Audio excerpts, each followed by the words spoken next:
NFT가 보통 되게 강세를 보이는 장이 어떤 장이냐라고 하면은 코인이 횡보할 때 NFT가 많이 오르는 것 같아요. 그 이유는 네, 안녕하세요 여러분. NFT 뱅크의 크리스입니다. NFT 업계 핫 이슈를 전달해 드리는 NFT 핫 이슈 코너 두 번째 시간인데요. 우리 앤디 한 번 더 방문해 주셨습니다. 반갑습니다. 반갑습니다. 안녕하세요. 저 NFT 뱅크에서 리서치를 하고 있는 앤디라고 합니다. 저번 시간에도 엄청나게 재밌는 얘기를 해주셨는데 이번엔 어떤 얘기를 해주실지 좀 기대가 되는데요. 일단은 제가 첫 번째 질문으로 네. 요즘 코인 가격이 미친 듯이 떨어지고 있잖아요. 떨어지고 있죠. 떨어졌죠? 네. 근데 보면 NFT 가격은 조금 다른 것 같아요. 시장의 방향이랑. 이것에 대해서 한번 설명을 해주실 수 있을까요? 그 코인 가격이랑 NFT 시장이 어떻게 연관이 있느냐, 이 질문은 되게 어려운 질문인 것 같아요. 왜냐면은 NFT 시장 역사가 되게 짧기도 하고 그 코인 시장이랑 약간 다른 양상들을 보인 적들이 많이 있거든요.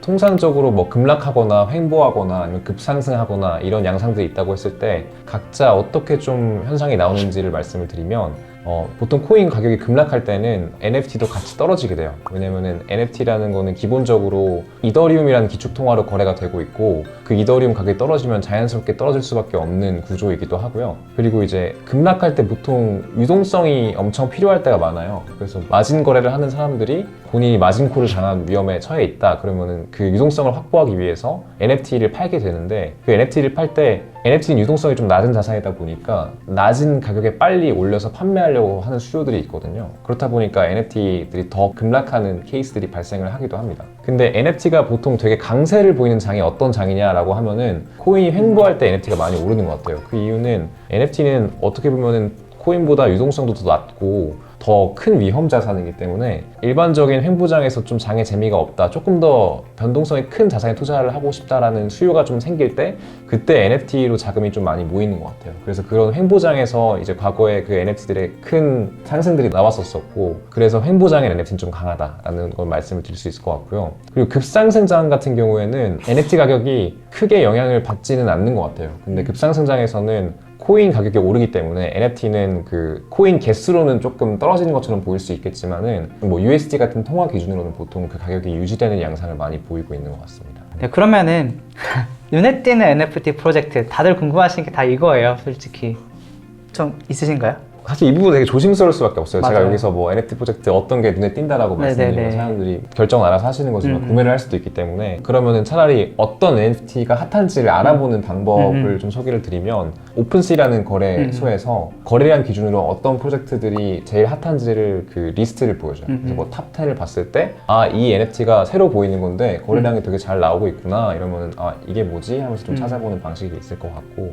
그 무라카미 타카시인가요? 그 네. 유명한 일본 작가가 네네. 이번에 또 콜렉션을 하나 낸다고 해서 그것도 되게 사보면 싶은 그런 마음입니다. 그럼 요즘 주시하고 계신 업계 동향이 좀 있으실까요? 최근에 굉장히 큰 사건이 하나가 있었어요. BAYC라는 지금 이제 NFT 프로젝트의 그 시총 기준으로 가장 큰 프로젝트가 있는데 그 프로젝트를 만든 그 회사가 유가랩스라는 회사예요. 근데 그 유가랩스가 NFT 이 처음에 붐을 있게 만들어준 크립토펑크라는 또 NFT가 있어요. 근데 그 네네네. 크립토펑크랑 크립토펑크를 만든 회사에서 만든 또 미비츠라는 컬렉션, 그 두 가지를 유가랩스에서 인수해버렸어요. 근데 이게 NFT 씬에서 가장 큰 인수건이라고 보시면 되고, 보니까 약간 비트코인이 크립토펑크 같고 저는 이더리움이 약간 BAYC 같거든요. 근데 BAYC가 크립토펑크를 샀다라는 거는 이더리움이 비트코인을 산 느낌이라고 전 느껴졌었어요. 맞아요. 굉장히 그쵸? 유사해요. 네. 왜냐면은 이더리움이 비트코인보다 늦게 나왔지만 훨씬 더 많은 혁신을 시장에 가지고 왔고, BAYC가 그랬거든요. 실제로 NFT라는 것들이 커뮤니티한테 어떤 가치를 제공해줘야 되는가, 그리고 이런 문화 움직임을 굉장히 선도했기 때문에 BAYC가 약간 이더리움 같은 느낌이라고 볼 수 있겠습니다. 그래서 이 인수건이 되게 재밌는 게, 유가랩스가 크립토펑크와 미비치를 인수를 하면서 크립토펑크와 미비치가 가지고 있던 IP들을 NFT 홀더들한테 분배를 해줬어요. 이게 굉장히 의미가 있는 게 뭐냐면, 원래 크립토펑크와 미비치는 그 모든 IP들이 larvaLabs라는 회사의 소유가 되어 있었어요. 그래서 자기가 가지고 있는 크립토펑크를 가지고 어떤 작품을 재생산하거나 이걸 가지고 머그컵을 만들어서 판다든지 이런 행위들이 아예 불가능했던 과거였는데, 유가랩스가 추구하는 어떤 커뮤니티 중심의 발전? 그런 가치에 맞춰서 이 인수한 IP들을 사람들한테 이렇게 분배를 해주는 굉장히 좋은 의사결정을 했던 걸로 보여집니다. 그리고 이 사건에서 되게 사람들이 되게 많이 갖는 의문점이 아니 대체 왜 라이바레스는 그 유명한 그 프로젝트 크립토펑크와 미비츠를 팔았을까라는 의문을 가지게 돼요. 왜냐면은 사실 이 프로젝트를 가지고 있으면은 그 프로젝트가 거래될 때마다 일정 부분의 로열티 수수료를 라바랩스는 계속 벌어가는 구조거든요. 네네. 근데 이거를 왜 팔았냐라고 해서 좀 자세히 내막을 들여다봤더니 라바랩스 같은 경우에는 기술적으로는 굉장히 뛰어난 회사예요. 그래서 이 NFT라는 것들을 처음에 그 토큰화하고 이거를 어떤 상품으로 만드는 건 굉장히 뛰어났지만 이 크립토펑크라는 IP를 가지고 어떤 문화를 만들어내고 커뮤니티를 만드는 거에는 굉장히 약했던 것 같아요. 네네. 그래서 이 부분에서 그 라바랩스는 본인이 약한 거를 인정을 하고 반면에 그 보드에프 야트클럽을 가지고 있는 유가랩스 같은 경우에는 그 IP를 활용해서 다양한 프로젝트들, 예를 들면은 옷으로부터 시작해서 뭐 와인 브랜드를 만든다든지 아니면 뭐 음악 밴드를 만든다든지 이런 여러 가지 활동을 성공적으로 해왔고, 그리고 또 그 커뮤니티의 발달이 저스틴 비버나 에미넴, 그리고 굉장히 유명한 셀러브리티들이 그 커뮤니티에 들어오면서 그 문화를 엄청 선도해가는 그런 역량이 뛰어났기 때문에 그런 부분을 이제 라바랩스에서는 유가랩스가 역량이 훨씬 뛰어나다고 판단을 했고 이거를 매각하는 결정을 내렸다고 합니다. 네네. 그리고 실제로도 크립토펑크에서 어떤 행사를 한다는 건 잘 못 들어봤었는데 BAYC가 이런 행사 같은 거 엄청나게 잘하는 것 같아요. 너무 잘하죠. 그쵸. 네. NFT NYC 같은 행사, 그러니까 맞아요. 엄청나게 큰 NFT 네. 행사들이 있었는데 그때마다 항상 입소문을 탔던 어. 게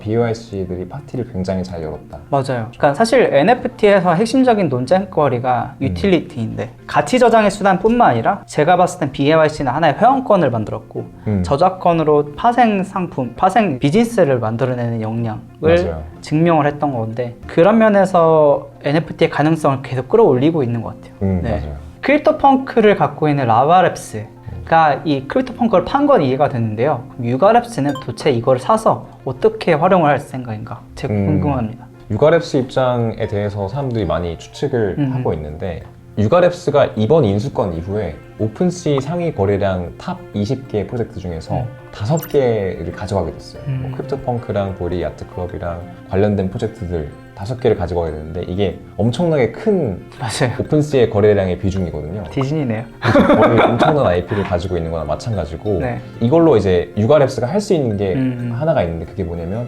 본인이 가지고 있는 그 IP들, NFT들을 가지고 본인의 거래소를 차려버리는 거예요. 본인의 NFT 거래소를 차려버리고 오픈시에선 거래가 안 되고 본인 거래소에만 거래될 수 있게 하는 그런 전략이 나올 수가 있어요. 그렇죠. 오픈시도 약간 네. 되게 땀날 것 같은데 지금. 그렇죠. 오픈시 입장에서는 굉장히 큰 타격을 받을 수 있는 움직임이죠. 네네네. 왜냐면은 오픈시 BM이 거래량 기준으로 계속 수익이 발생을 하는 구조고 그래서 20개 중에서 5개가 나가게 되면 정말 큰 타격을 받을 수밖에 없는 거라고 생각이 들어요. 거래소를 만들면 그 NFT 홀더들한테도 굉장히 좋은 그쵸. 게 오픈시한테 기존에 지불되던 그 2.5%의 수수료를 이제 그 홀더들이 가져갈 수 있는 구조가 생긴 거예요. 진짜 소비자 입장에서 더 좋은 거네요. 더 좋죠. 그렇죠. 그렇죠. 사실 저 같아도 그럴 것 같아서 그런 전략이 나오는 것 같아요. 맞아요. 네, 추측이 맞아요. 나오는 것 같고. 그렇죠. 최근에 이제 크립토 업계가 세상에 끼치는 영향력이 계속 커지고 있어요. 특히나 최근의 양상 중에서 우크라이나 전쟁 이거를 이제 크립토로 후원하는 움직임들이 많이 보이고 있는데 NFT 업계에서는 어떤 움직임들이 있나요? 우선 우크라이나가 크립토의 수혜를 많이 보고 있어요. 왜냐면은 글로벌하게 어떤 모금을 할 수 있는 수단이 사실상 크립토이고 그래서 크립토를 비롯해서 NFT 쪽으로도 많은 기부 움직임이 일어나고 있는데 뭐 일례로 우크라이나 정부의 공식 이더리움과 폴카닷 이런 지갑들이 있어요. 그 지갑으로 지금 모집된 기부금만 700억 이상이 모인 걸로 알고 있고 또 이제 그 NFT를 활용해서 좀 재밌는 이제 기부 시도들이 많이 일어나고 있는데 NFT를 기부 기념품처럼 쓰고 있는 것 같아요. 약간 유니세프 링 같은 거죠. 기부를 하는 그 증명을 해줘서 기부하는 사람도 기분이 더 좋은 그런 일들이 일어나고 있고 그 우크라이나 다오라는 그 우크라이나 기부 단체가 생겼어요. 네. 근데 그 기부 단체가 NFT를 활용해서 기부액 모금을 했는데 그 방식이 되게 재밌어요. 하나의 우크라이나 국기를 NFT화를 하고 그 NFT화 한 거를 조각 내서 기부자들한테 분배해주는 방식을 선택을 했거든요. 그래서 이 이벤트를 통해서 약 40억 가량의 돈이 모금이 됐어요. 그럼 그 기부 증명 그 NFT가 지금 어느 정도 가치가 생겼냐? 사실 뭐 기부니까 사실 빵원이 맞잖아요. 맞아요, 맞아요. 근데도 이제 그 기념품으로 좀 인정을 받는 것 같아요. 아. 왜냐면 지금 그 토큰들의 시총, 그러니까 사실상 그 NFT 가격이 똑같겠죠? 그게 확인해 보니까 한 13억쯤 되더라고요. 그래서 의미 있는 기념품이 만들어졌고 이거 자체로도 좀 지금 시장에서 가치를 인정받고 있는 양상이 또 있어요. 말하자면 민팅으로 먼저 모금을 하고 그건 전달을 하고 기념품으로 나온 이 파생 상품들이 거래가 될 수도 있는 상황. 그쵸. 그거죠. 그 기념품 조각들이 거래가 될 수 있는 그런 거죠. 거네요. 네. 네. 신기하네요. 음. 그래서 아까 말씀드렸던 이런 기부 같은 것들이 긍정적인 요인이기도 한데 이걸로 인해서 러시아의 경제 제재가 오히려 안 먹히는 면도 있는 것 같다고 하더라고요. 맞아요. 네. 아무튼 이렇게 우리 생활 가운데 NFT라든지 크립토가 계속 영향력을 넓혀 나가고 있는 것 같아요. 정말 재밌는 이야기였고요. 앞으로도 이렇게 좋은 컨텐츠를 계속 받고 싶으시다면 좋아요와 구독 부탁드릴게요. 네, 그리고 혹시 궁금하신 주제가 있다고 하면 댓글로 남겨주세요. 감사합니다.